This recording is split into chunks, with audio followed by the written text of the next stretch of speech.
So the last couple of weeks, we've been spending some time with the parables. And as we talked about last week with the parable of the sower, there's some editorializing that the writer of Matthew likes to do, where he says, this is what this parable means. But according to Jewish New Testament scholar Amy Jill Levine, that really cuts down on the spiritual wisdom that is actually within the parables. If we say, this is what this one story means, then we lose out on the ability to interpret, the ability to, as our Jewish siblings say, turn the jewel, to wrestle with the impact of this story. And so I want to address first when Jesus says, do you know what this means?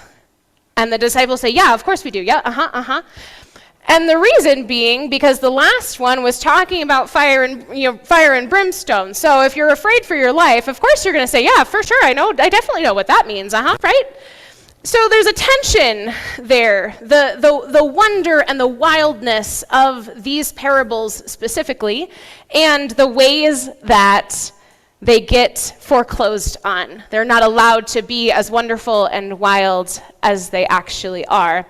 So I'm going to resist Matthew a little bit and just say, no, we want to follow the literary path that the parables are asking us to follow, that they are more like poems or myths or and less like fables. Right? So we know about fables. They say, here's this big story, and then right at the end there's and this is the moral of the story, and this is the one lesson you're supposed to get from it. So that is not what the parables are doing. They're different. They are what in current literary genres would be called flash fiction.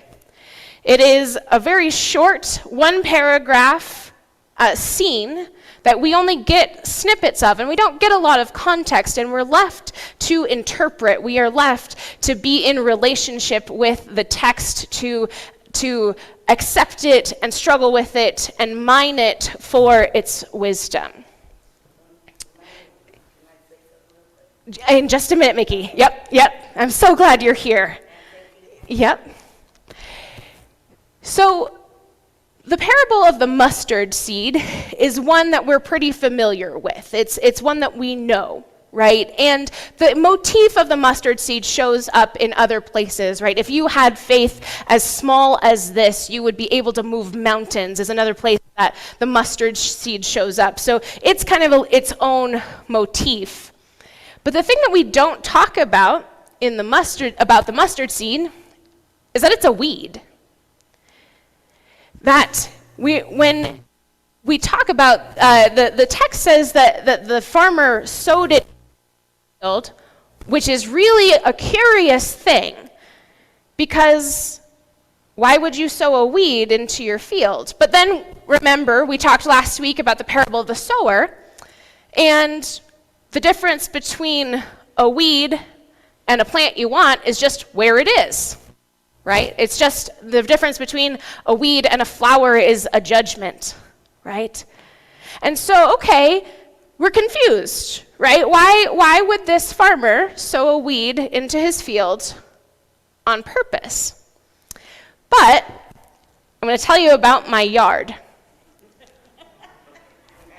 and the kind of very polite standoff I have with my neighbor. So, grass does not do a whole lot to support our beloved earth. It takes a lot of water, and it doesn't give a lot back besides looking really uniform. And so my yard, as a friend called it yesterday, is a sunflower jungle on purpose. My neighbor, who prefers everything very even and flat, except for her one stand of flowers, really does not love my sunflower jungle. In fact, has called code enforcement on us before, even though we planted those flowers and we love them, to another person, they are a weed. And there's something about, Denise Lee isn't here this week, she'd confirm, there's something about rewilding land that puts nutrients back into the ground, that creates a habitat for pollinators, that draws insect life and creates more abundant life. And some of you will see me walk around with a mason jar full of tea, usually, and that is because I am learning about herbal medicine, right? The ways that plants can help support our nutrition and our wellness. And so she points at the wild lettuce in my yard and said, "That's a thistle." And I said, "No, that's spiky lettuce, and it's medicinal." And she got real mad at me. And I know code enforcement is just gonna come to my door any day because she does not like that our yard is full of what she considers weeds. There is a movement to do what's called seed bombing. I don't know if you've seen it. If you drive Union, there are native wildflowers where there have not been before this summer. I drive that stretch basically every day. And I notice that Denise Lee has been carefully cultivating some of the exact same flowers here on purpose to help rewild our land, to help create a habitat for pollinators that are showing up just suddenly out of the blue on what's called a hell strip on Union, right? And so I think about these secret do-gooders who are throwing seeds where they haven't been before, that some people are going to consider weeds, but are actually helping support and sustain the land in our midst. And the parable alludes to that, right? That this gigantic weed, which is mistranslated as a tree, it's more like a bush, right? But that it feeds and houses birds. That there is a reason that this exists, right? There is a reason that this weed is in this field, that it is something that is needed to support the broader community. And from something small, maybe it was careless, and a burr stuck to their robes and it just fell off, or maybe it was on purpose because they recognized that the birds were starving, or that their habitat had been wiped out. Suddenly, this mustard seed, which most would consider a weed, is incredibly valuable in this place. Wow, that is not the way that I would to interpret that parable growing up, right? Anybody else? Right, so when you kind of like resist Matthew, who's like, this is what this parable means, and we all know it, because if we don't know it, then we're going to hell, right? Like that part of it. And you look at the story, you look at the people, you look at what might be going on there, and suddenly I have wisdom and lots more questions. And that means the parable is working. The pearl of great price. We know that one too. The leaven, we know that one too, right? There's a theme through all of these. This little action, this little thing that can change the whole face of a landscape, or the whole consistency of a loaf of bread, or the whole contour of an entire life. And it's just this little thing. So I get curious about the little things, right? The seeds that wind up where they're not supposed to go, but are actually healing something.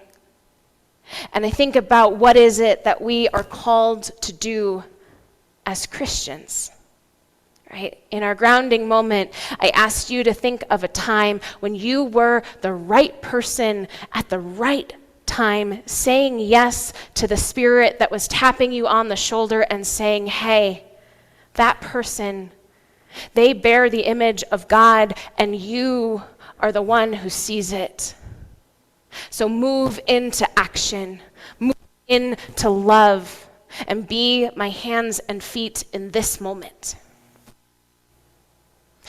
Think about who the hearers of these parables would have been when Jesus was telling them, but also when Matthew wrote them down. Right? Every gospel has a context. It's speaking to someone in particular. So our beloved Nancy Morlock-Hollins used to tell us that Matthew is the most Jewish of the gospels, and she was right?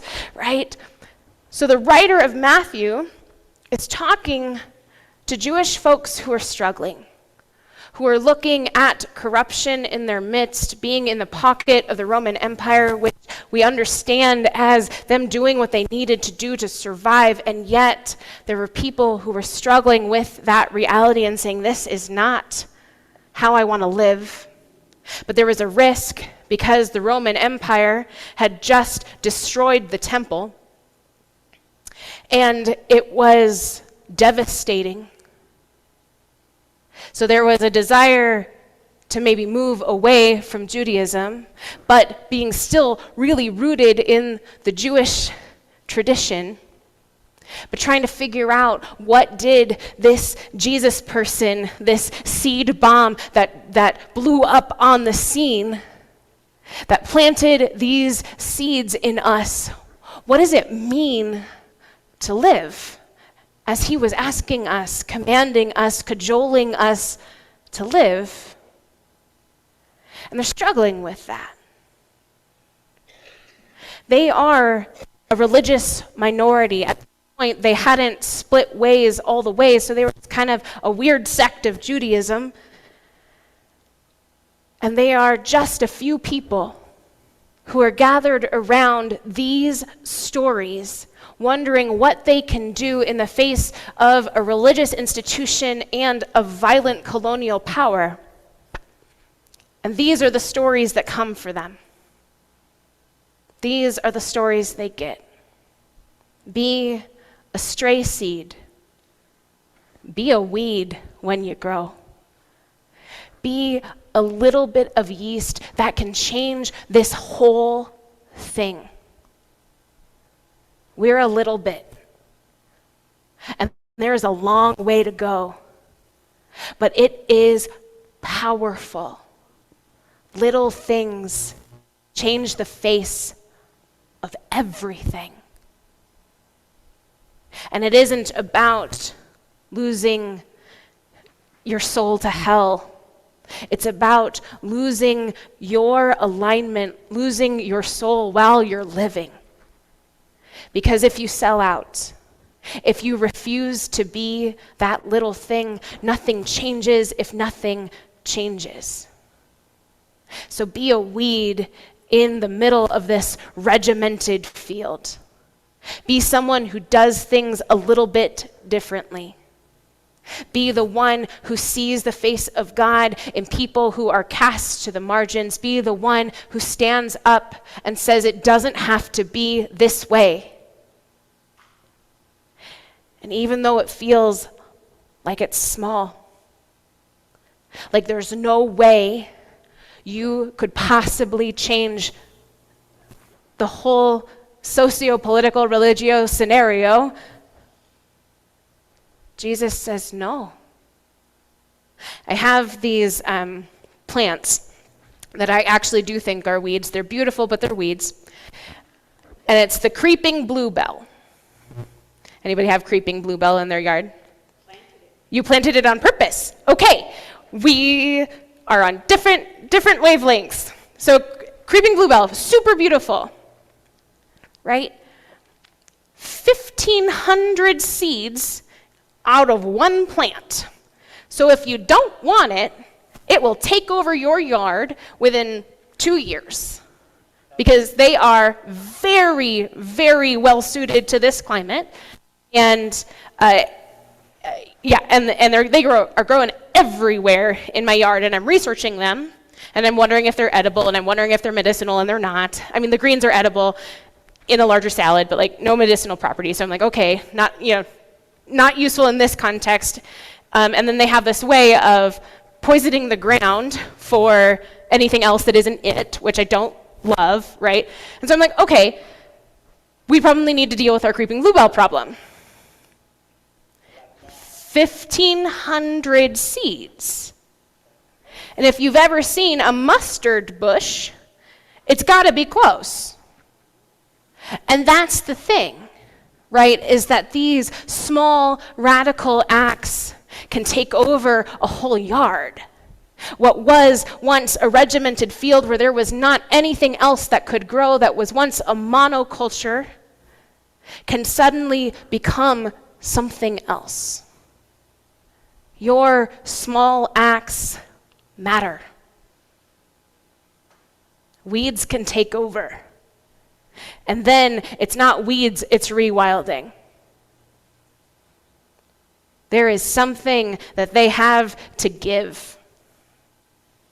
The pollinators do love them. They're purple, and paired with my yellow sunflowers, that's like catnip for bees. That is possible. Out of one seed that landed in my yard randomly, that has taken over one whole side of my garage and one whole side of my driveway, anything can transform. And isn't that good news when we're hopeless? When it feels like our little act, our little family, our little church, what impact are we making in our community? I will tell you, it is beyond what you can imagine. 1,500 seeds, easy. And when I tell you that I am so proud of this church to be your pastor, to be the type of church that is making the type of impact in this city that has a reputation for not being changeable, for being a well-tilled field where nothing else can grow. We're a mustard seed, and it's growing, and it's possible, and we're seeing it. And I'm so proud. So thank you for the small ways you show up in the world, for the ways that you offer people back their humanity, for the ways that you know people's names, for the ways that you see the face of God in people who have been kicked out to the margin, who are not welcomed by anyone else. Thank you. We're mustard seeds. We're a pesky weed that, despite some of our critics who would really like to see us weeded out, we're not going anywhere. We're rewiring Christianity, and I am so proud. Amen.